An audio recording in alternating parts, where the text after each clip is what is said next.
تیرا حسین باغ نبوت کا پھول ہے. اور لوگوں فرمایا سن لو میں حوض کوثر پر کھڑا ہوں گا, اسی چیز کو تکتا ہوں گا کوئی میرے کتنا قریب ہے میرے پاس آ رہا ہے.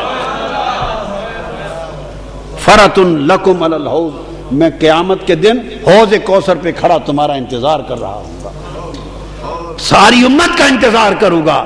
مگر یاد رکھ لو جس کو مجھ سے قرابت کا شرف حاصل ہے وہ رشتہ اور فیض دنیا میں بھی قائم ہے اور آخرت میں بھی قائم ہے. مضمون سمجھے آپ حدیث کا؟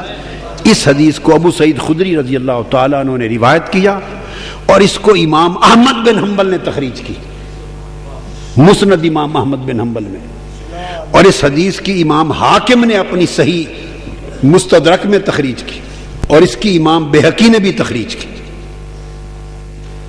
اور اس کا وانذر عشیرتک الاقربین کے موقع پر جو فرمایا اس کے ساتھ کوئی تضاد نہیں ہے. وہ مقام تخفیف تھا, مقام تحذیر تھا, مقام تعلیم تھا, مقام تربیت تھا, اور یہ امت کے لیے مقام ایمان کی نشاندہی ہے.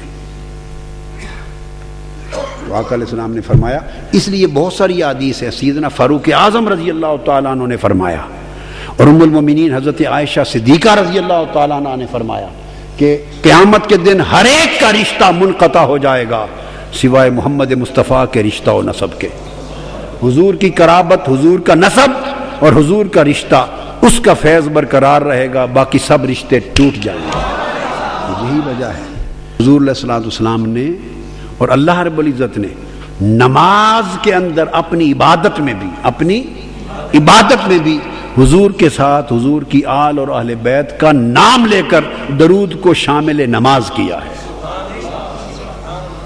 شامل نماز کیا ہے.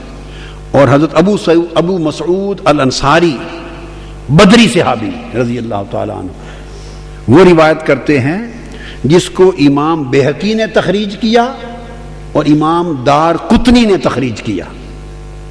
وہ روایت کرتے ہیں آقا علیہ السلام نے فرمایا قال رسول اللہ صلی اللہ علیہ وسلم من صلی صلاۃ لم یصلی فیہا علی وعلی اہل بیتی لم تقبل منہ. آقا علیہ السلام نے فرمایا جس نے نماز پڑھی اور نماز میں مجھ پر اور میری اہل بیت پر درود نہ پڑھا, فرمایا اس کی نماز قبول نہیں ہوگی. اب تک تو آپ یہی سنتے تھے نا کہ نماز میں پڑھا جاتا ہے, آج آقا کا فرمان بھی سن لو.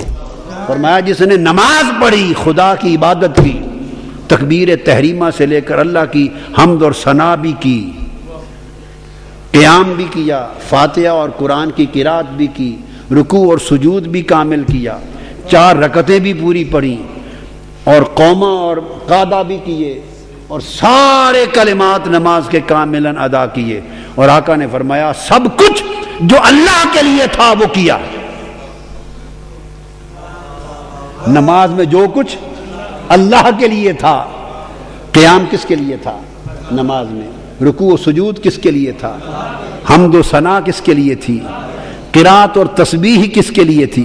فرمایا نماز کی عبادت میں جو کچھ اللہ کے لیے تھا وہ سب کچھ کر گزرا, اور باقی اس میں صرف کیا نہ کیا, مجھ پر اور میری اہل بیت پر درود نہ پیا. فرمایا لم تقبل منہ, خدا کی قسم اس کی ساری پڑھی ہوئی نماز رائے گاں گئی, نماز قبول نہیں ہوگی, اس کی نماز قبول.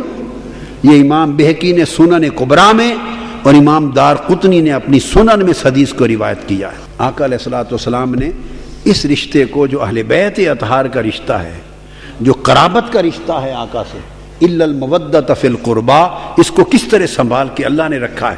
اس رشتوں کو سنبھال کے, اس سے بڑی بہتر ظرف آپ سب سے اعلیٰ چیز ہو, بہت قیمتی چیز, تو اس کو سنبھال کے سب سے زیادہ قیمتی جگہ پہ رکھتے ہیں نا جی, اور سب سے زیادہ اعلیٰ جگہ پر, قیمتی جگہ پہ آپ زیور کو رکھتے ہیں. اسی طرح جو آپ کے ہاں سب سے زیادہ محفوظ جگہ ہے اور پیاری جگہ ہے, اسی جگہ سب سے پیاری مال اور متاع کو رکھا جاتا ہے نا. تو ظرف ہے, تو نماز سے بہتر کوئی ظرف اللہ کے ہاں نہیں ہے. اللہ کے ہاں برتنوں میں، کائنات کے برتنوں میں نماز سے بہتر کوئی برتن، بولیے، نماز سے بہتر کوئی برتن نہیں ہے۔ اور اس برتن میں، اس اپنے برتن میں، عبادت کے برتن میں اپنے حبیب اور حضور کی اہل بیت پر درود و سلام کی زیور کو اللہ نے سنبھال کے رکھا۔ میرا حسین باغ نبوت کا پھول ہے۔ پھر آگے حضرت ابو ذر رضی اللہ تعالی عنہ روایت کرتے ہیں، فرماتے ہیں سمعت رسول اللہ صلی اللہ علیہ وآلہ وسلم یقول مثل اہل بیتی فیکم، اور دوسرے مقام پر فرمایا ان مثل اہل بیتی فیکم، لوگو بے شک میری اہل بیت کی مثال تمہارے اندر ایسے ہے، میری اہل بیت کی مثال تمہارے اندر ایسے ہے۔ فرمایا مثل سفینۃ نوح فی قومہ، جیسے حضرت نوح کی قوم میں ان کا سفینہ تھا، ان کی کشتی تھی، من راکبہا نجا ومن تخلف عنہا غرقا۔ فرمایا حضرت نوح نے کشتی بنائی اور فرمایا جو میری کشتی میں آ گیا نجات پا گیا، جو پیچھے رہ گیا غرق ہو گیا۔ فرمایا میری اہل بیت کی مثال کشتی نوح کی مانند ہے، جو میری اہل بیت کی محبت اور اتباع میں آ گیا نجات پا گیا، جو ان سے دور ہو گیا غرق ہو گیا۔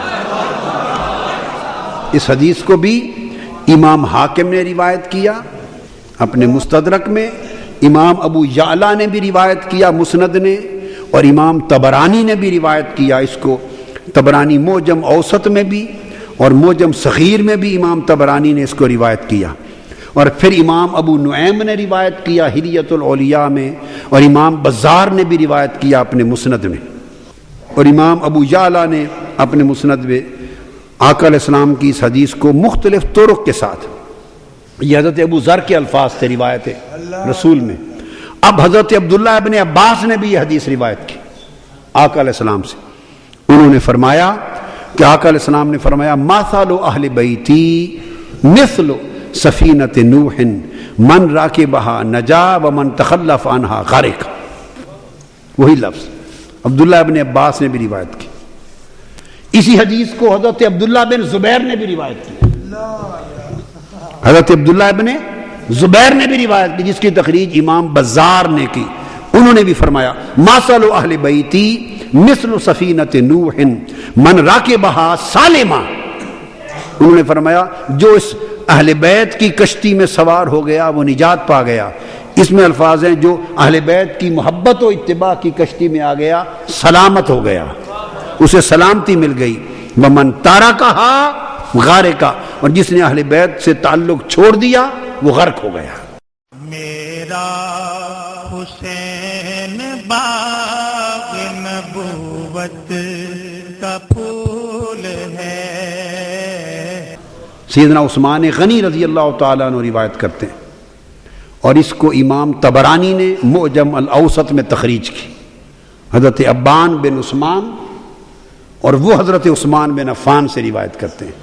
سیدنا عثمان غنی رضی اللہ تعالیٰ عنہ نے فرمایا کہ قال رسول اللہ صلی اللہ علیہ وآلہ وسلم من صنع الى احد من ولد عبد المطلب یدا فلم یکافئہ بہا فی الدنیا فعلی مکافأتہ غدا اذا لقینی۔ سیدنا عثمان غنی نے فرمایا کہ میں نے حضور علیہ الصلوۃ والسلام سے سنا، فرمایا جو میرے دادا عبد المطلب کے خاندان سے، میرے دادا حضرت عبد المطلب کے خاندان سے، یعنی میرے خاندان سے، میری اہل بیت سے، میری آل سے، میری عطرت سے، اور میرے دادا عبد المطلب کے خاندان کے کسی شخص کے ساتھ، احد من ولد عبد المطلب، میرے دادا عبد المطلب کے خاندان کے کسی شخص کے ساتھ، کسی فرد کے ساتھ، جس شخص نے کوئی بھلائی کی،